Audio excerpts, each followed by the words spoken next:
Olá, pessoal, tudo bem com vocês? A aula de hoje é para a gente aprender sobre los possessivos, tá? E você não leu errado.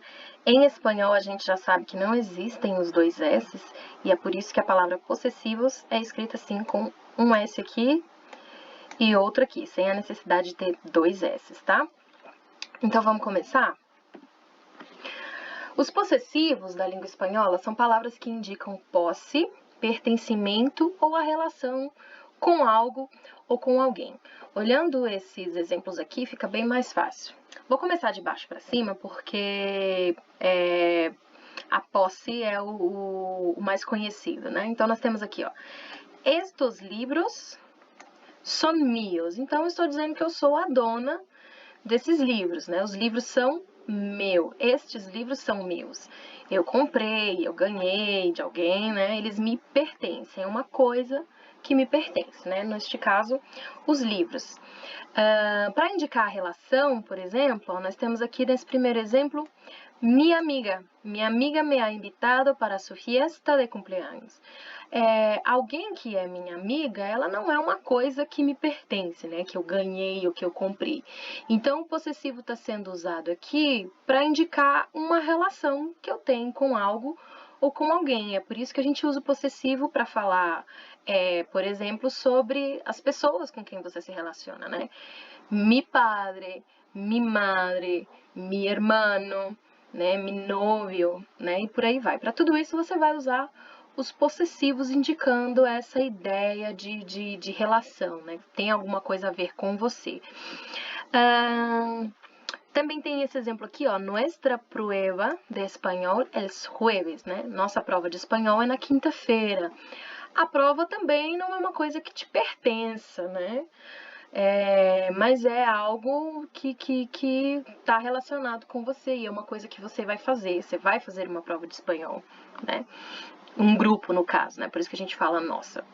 Então, para todas essas situações, a gente usa os possessivos. Eu estou tentando evitar a palavra pronomes, porque pronomes possessivos é uma coisa, é o nome que eles têm no português, tá? No espanhol, eles vão ser chamados, né, de determinantes, e aí divididos em tônicos e átonos, já vou falar sobre isso para vocês. Eles também são chamados de adjetivos possessivos, tá? Também vou explicar isso mais para frente. E também são chamados de pronombres, tá? Não todos, tá? Alguns são adjetivos, outros são chamados de pronombres, mas a gente vai ver isso mais pra frente.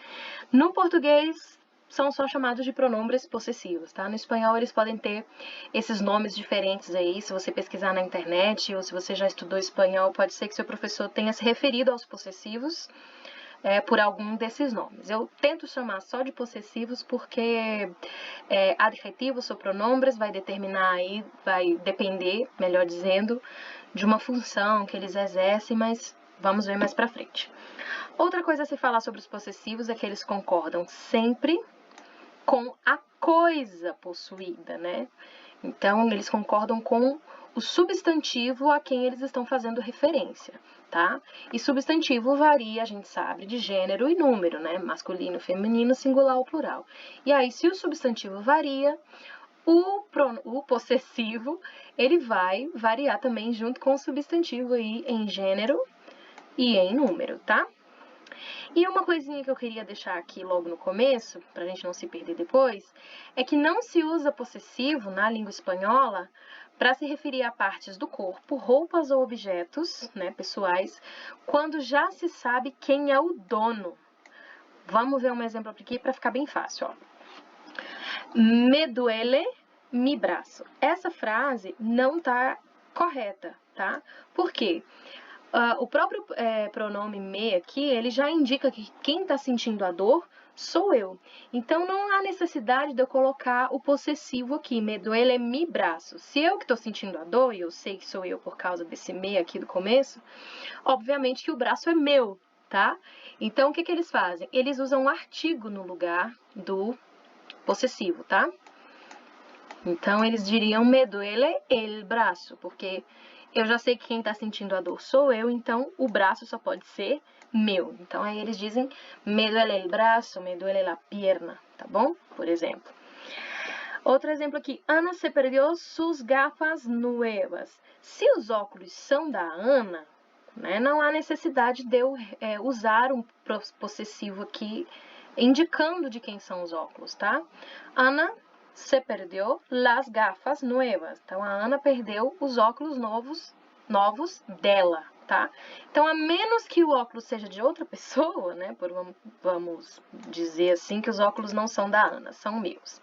Aí sim eu posso usar o possessivo aqui, tá? Ana se perdeu mis gafas nuevas, mas aí o sentido da frase muda, porque a Ana teria perdido não os óculos da Ana, mas os meus óculos, tá? Se os óculos forem da Ana, ou o objeto, ou a roupa, quem estiver usando for a Ana, não há necessidade de você colocar um possessivo aqui, você pode colocar um artigo, ok? Então, gente, antes de mostrar para vocês os possessivos do espanhol, eu gostaria de chamar a atenção para uma diferença muito importante que existe entre o espanhol e o português, além do nome, né? No português a gente sabe que o nome são pronomes possessivos, mas existe, no caso do português do Brasil, uma coisa interessante, e eu vou usar esta primeira frase aqui para a gente comentar sobre esse detalhe, tá? Então, aqui, nós temos os pronomes possessivos da língua portuguesa, aqui nessa tabela, e eu vou usar a frase lá, mi amiga me ha invitado para su fiesta de cumpleaños. A tradução palavra a palavra dessa frase aqui no português seria, minha amiga me convidou para sua festa de aniversário. O que acontece? Vamos dar uma olhada nessa tabelinha aqui dos pronomes possessivos do português. Então, no português a gente tem, né, os pronomes sujeitos, o nome disso aqui é pronome pessoal do caso reto, né? Que são as pessoas. Então, eu, tu, ele ou ela, nós, vós, eles ou elas, tá? Esses são os pronomes do português. Primeira pessoa, o eu, segunda pessoa, o tu, terceira pessoa, o ele ou ela. Essa galera aqui do singular, né? E aí nós temos primeira pessoa nós, segunda pessoa o vós, terceira pessoa o eles ou elas e essa galera aqui do plural. Primeira, segunda, terceira pessoa do singular, primeira, segunda, terceira pessoa do plural. E aí a gente tem os possessivos de cada uma, né? Então, do eu é meu ou meus, minha ou minhas. Do tu, teu, teus, tu ou tuas. Do ele e do ela, você tem o seu, seus, sua ou suas. O nós, o nosso, nossos, nossa e nossas, do vós, vosso, vossos, vossa e vossas, e do eles e do elas, o seu, seus, sua ou suas. Você deve estar achando algumas coisas estranhas aqui. Primeiro, aqui no Brasil a gente não usa o vós, tá? Acho que em situação nenhuma, não posso dizer que não se use, né? O Brasil é imenso, mas a gente não usa o vós, não faz parte do português brasileiro. E o que acontece aqui, que você também deve ter estranhado? No Brasil, o uso do tu, ele não é amplo, tá? O tu é o pronome de segunda pessoa, né? É com quem eu falo, então é a pessoa que está me ouvindo, é o meu interlocutor, é a pessoa com quem eu estou falando. O tu, aqui no território brasileiro, ele não é usado totalmente por todos os brasileiros, né? Ele existe, em algumas determinadas regiões ele é usado corretamente, com todos os seus pronomes possessivos, com todas as suas conjugações verbais, concordando, né? Então, existem lugares aqui no Brasil onde a pessoa fala, tu vais fazer o dever de casa, ou então, tu fostes à aula, tu foste, né? A aula ontem, existem lugares no norte e nordeste do Brasil, no sul do Brasil, onde o tu é usado, né? Na maioria do país, né, eu me arrisco a dizer, o tu foi substituído pelo você, tá bom? Aqui em Brasília, por exemplo, o tu, o mais amplamente usado é o você. O você substituiu o tu. A gente até fala o tu aqui, mas não de maneira completa, né? Por exemplo, aqui em Brasília a gente não fala tu vais para a aula hoje, a gente fala tu vai para a aula hoje, né? Algumas pessoas. Então, é um uso do tu incompleto ali, né? Incorreto, por assim dizer. No restante do país, a gente usa o você, tá? Então, o você... Ele meio que substituiu o tu tá? Então, ele é de segunda pessoa. Então, quando eu falo com você, eu estou falando com a minha segunda pessoa. É com quem eu estou falando. Então, você é como se fosse um sinônimo do tu, tá? Só que o você, ele gramaticalmente é herdeiro de uma expressão de terceira pessoa. É por isso que ele está aqui junto com o ele e ela. O você já deve ter ouvido falar, ele veio de vossa mercê. Né, vossa mercê, que era uma expressão que existia na língua portuguesa, né, no começo do Brasil, quando a língua portuguesa chegou aqui. Então, vossa mercê era um pronome de tratamento respeitoso para você falar com as pessoas.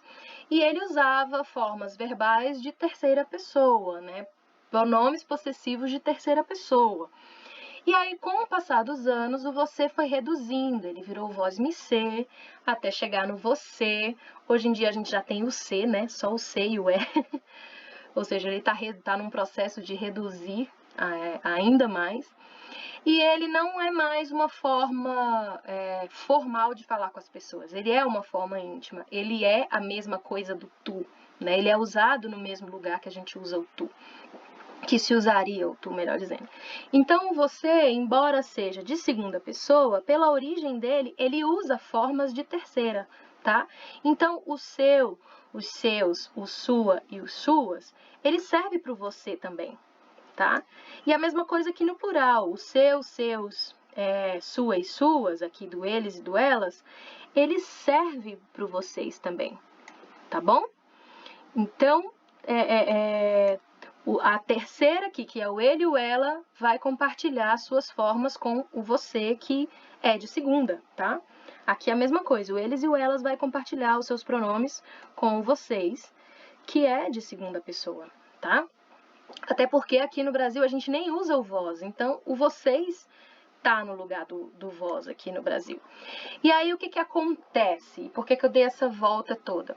Isso pode causar algum tipo de confusão. Vamos dar uma olhadinha aqui nessa tradução, ó. Vamos supor que você chega na sua mãe e fala: mãe, minha amiga me convidou para a sua festa de aniversário, né?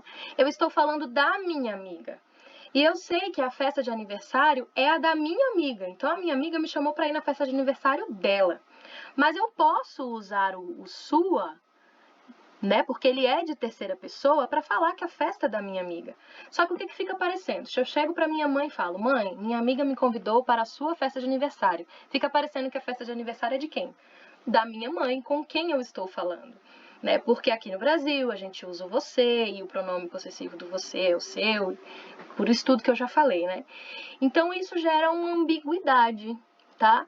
Então o que aconteceu aqui no Brasil para acabar com essa ambiguidade? A gente passou a usar o dele e o dela, o deles e o delas, no lugar desse possessivo aí, seu, sua ou suas, tá? Então essa frase, para ficar bem clara de quem é a festa, a gente falaria no Brasil assim, ó: minha amiga me convidou para a festa de aniversário dela, tá? É assim que a gente costuma falar aqui no Brasil e é por isso que eu coloquei esses pronomes aqui, né, em azulzinho destacados, tá? Porque é como funciona no português brasileiro hoje, tá? Então, para falar que alguma coisa é da terceira pessoa, a gente costuma dizer dele ou delas, tá? Que é uma coisa que no espanhol até existe, mas não é tão comum. Então, aqui na frase de cima, né, em espanhol mesmo, minha amiga me ha invitado para su fiesta de cumpleaños. Eles vão entender com muito mais facilidade que esse su aqui está se referindo à minha amiga, né, a ela, a terceira pessoa, ok? Dada essa mini aula de português, vamos começar, na verdade, a conhecer os pronomes aqui do espanhol, tá? Os pronomes não, gente, desculpa, os possessivos do espanhol, que são estes aqui. Independente lá da história dos nomes, né, determinantes, adjetivos, pronombres, eu acho mais fácil classificar os possessivos como aqueles que vêm antes do sujeito, antes do substantivo, melhor dizendo, e aqueles que aparecem depois dos substantivos, tá? Então, antes do substantivo, a gente tem esses aqui, tá? Mi, mis, tu, tus, su, sus. Então, pro Joe, o mi ou mis, pro tu ou tus, para ele, para ele e para você, que é aquela forma chique, formal de eu falar com alguém, tratar a pessoa de senhor ou de senhora, su, tá? E aí nós temos esses dois exemplos, ó. Mi camisa es negra. Então, a minha camisa é preta. Su falda es roja. O su aqui, sua saia é vermelha, né? Então, eu estou falando da saia dela. Ou se eu estiver falando com alguma senhora, alguém que eu tenha que tratar de forma formal, eu digo su falda es roja, tá? Então, tratando alguém dela, porque é uma saia, né?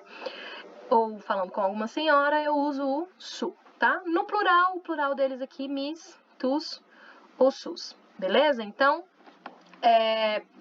aqui a falda é uma só, então eu vou usar singular. Se fosse faldas, né? Sus faldas são rojas, suas saias são vermelhas, aí eu usaria o plural aqui, tá? E aí nós temos o nuestro ou nuestros, se forem masculino, né? E nuestra ou nuestras, se for feminino. O vosotros vai ter o vuestro ou vuestra e o plural vuestros e vuestras. Deixa eu botar a setinha aqui também. E o ellos, ellas e ustedes vão usar su, mais uma vez, ou sus, tá? Repete, é igual mesmo aqui, a terceira pessoa, né? E daqui eles vão usar todo mundo o mesmo pronome, tá? Su ou sus. E esses são os que vêm antes do substantivo, eles só podem aparecer antes do substantivo. Esses outros aqui são os que aparecem depois do substantivo, tá? E aí a gente tem mio ou mia, tuyo ou tuya, suyo ou suya, tá? E o plural, mios, mias, tuyos, tuyas, suyos, suyas. E aí, nuestro, nuestra, nuestros e nuestras, vuestro, vuestra, vuestros e vuestras, eles coincidem, tá? São os mesmos, né? Se escrevem do mesmo jeito. E aqui, novamente, suyo, suya, suyos e suyas. Lembrando que os possessivos concordam com a coisa possuída, tá? Então, por exemplo, aqui, ó. Ella é essa amiga mia. Amiga é o substantivo, é feminino, tá no singular, então vou usar aqui o mia, tá? Um primo nuestro. Toca em uma banda. Então, o primo, que é substantivo masculino singular, ele é nosso, né? Então, por isso que eu uso aqui o nuestro. Ok? Então, os possessivos, eles vão concordar em gênero e número com a coisa possuída, né? Com o substantivo. Esses aqui na frente, eles não têm o feminino, né? Vai ter só singular ou plural. Eles são assim mesmo, tá? Esses aqui tem sua versão em feminino, e aí, se for feminino, você usa o feminino. Continuando, e agora sim a gente vai falar sobre essa questão de ser dos nomes, né? Determinante, adjetivos e tudo mais. Então, você pode encontrar por aí determinante, possessivo, e aí eles vão aparecer divididos entre tônicos e átonos, tá? Os átonos seriam aqueles que são usados antes do substantivo e os tônicos aqueles que seriam usados depois dos substantivos, tá? Adjetivos, por que eles também recebem esse nome de adjetivos? Porque eles qualificariam a coisa possuída, tá? Por exemplo, ó, donde estão tus cuadernos? Onde estão os teus cadernos? Então, quadernos é o substantivo. E o pronome, ai meu Deus, o possessivo tus, é difícil não falar pronomes, tá, gente? O possessivo tus, ele estaria qualificando, caracterizando qual caderno é. Não é qualquer caderno, não é o caderno do João, são os teus cadernos. Dos quadernos. Então, eu estaria dando uma qualificação, uma qualidade para os cadernos. E é por isso que eles são chamados de adjetivos possessivos em algumas classificações, tá? E aí, todos eles podem ser adjetivos possessivos, tá? E determinantes possessivos também, todos. Todos podem exercer essa função de adjetivos, né? E aí nós temos mais exemplos. Vuestros conselhos são muito importantes para mim. Os vossos conselhos são muito importantes para mim. Não são quaisquer conselhos, né? São os vossos, os conselhos de vocês. La vitória será tua, mesma coisa, a vitória será tua. Então, estou dando uma qualificação para a vitória. Te ha llamado essa amiga tuya que vive em Granada. Então, a tradução dessa frase até fica um pouco diferente, né? Passou uma moto. Ela dá uma invertida. Aquela amiga tua que mora em Granada te ligou. Também tô dando uma qualificação para amiga, né? Uma amiga minha, né? Uma amiga sua, tua, melhor dizendo. Las llaves que encontrei são vuestras. Tô também qualificando as chaves, né? Su casa é muito bella. Então, também tô, de certa forma, qualificando a casa, né? Quando eu digo que a casa é a sua casa que é bonita, eu tô, de certa forma, qualificando a casa. E é por isso que todos eles, né, podem ter essa função de adjetivos, tem essa função de adjetivos, né, porque eles estão, de certa forma, qualificando o substantivo, estão qualificando a coisa que se possui. E eles também são chamados de pronombres, e aí sim posso chamar de pronombre, porque eles funcionam como pronombres, mas aí apenas aqueles que são usados depois, tá? Então, só os que se usam depois, né? O mi, o mia, tuyo, tuya, só esses as que vão exercer função de pronombres. E o que é exercer função de pronome? Ele pode substituir o substantivo, ele substitui a palavra, ele é colocado no lugar da palavra. Observe essa frase aqui, ó. Essas carpetas são minhas. Las tuyas estão sobre la mesa. Essas pastas são minhas. As tuas estão em cima da mesa. Então, tanto no português como no espanhol, o tuyas, né, tá substituindo a carpeta. Para eu não falar a palavra carpeta de novo, eu coloco aqui o pronome no lugar dela, tá? E quando ele está nessa função de pronome, ele vem acompanhado antes do artigo, tá bom? Concordando com o pronome. Então, las tuyas, as tuas pastas, né? As tuas carpetas estão sobre a mesa. De novo, estes cadernos são suyos. Los nuestros no sé dónde están. Esses cadernos são deles. Os nossos, eu não sei onde estão. Então, mais uma vez aqui o nuestros, né? Tá substituindo a palavra quadernos, tá? Então, para eu não repetir a palavra quadernos, eu usei aqui o possessivo nuestro, funcionando como pronome, acompanhadinho do artigo, né? Concordando com ele, los nuestros, não sei onde está. E aqui nessa frase, a gente pode ver um pouquinho do que a gente falou agora há pouco, né? Esses cadernos são suyos, então eu sei que o caderno é de uma terceira pessoa, né? Deles ou delas. Em espanhol, pode ser que você veja por aí, estes cadernos são de ellos, ou de ellas, ou de ustedes. Pode ser que você veja, tá? Mas eles costumam usar bem mais do que a gente o pronome específico para isso, tá? Que seria os suyos, suyas, aqui no caso, já que é uma pessoa terceira do plural, né? Então, eles usam isso com muito mais frequência do que a gente. Pessoal, é isso. Espero que tenha ficado claro para vocês e até a próxima aula.